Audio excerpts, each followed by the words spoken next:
guys, it's Sarah from Pursue, and we are going to go through a barbell glute bridge. Since it's in the name, we're obviously going to be working our glutes, and we're also going to be working our hamstrings as well, but primarily working our glutes. So setup wise, you want to get yourself a bench and you want to put it down onto an incline because this is where our back is going to rest.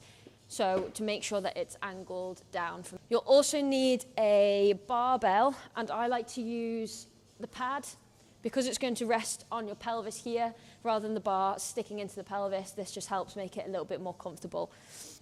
If you're a beginner and you're just starting out, I highly recommend using the set bars already. So anything from 20k underneath, I'd use the set bars.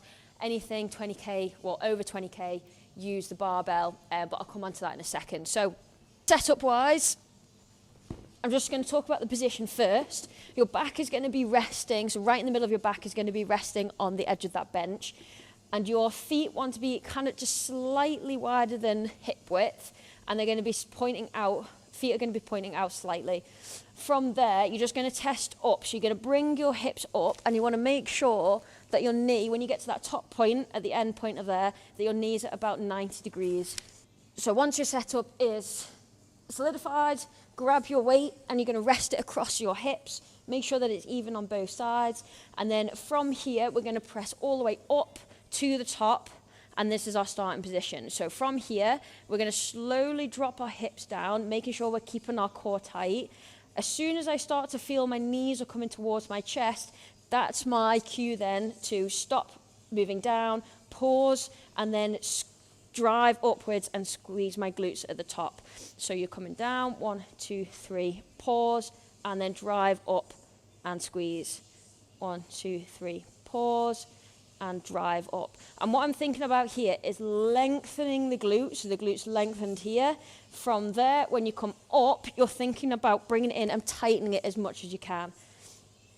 Another thing to be very mindful of this is to make sure that your core is tight. If your core is weak, what will happen is your shoulders will stay on the bench and you'll have this sort of action. And here, my spine is bending. When you get a load of weight on, then obviously that's not going to be very good for that lumbar spine at all and can cause quite a lot of damage. So core tight, and you're pivoting, your spine is pivoting up and down off that point in the middle of your back. So that's with a weight that's under 20 kg. Once you get strong enough and your form is good, technique is good, then you're going to move on to the barbell, and then you put your bumpers weights on each side. So obviously you want the bigger weights, because what we want to do here is sit underneath it. So bringing it down to the floor, grab your pad, put that on.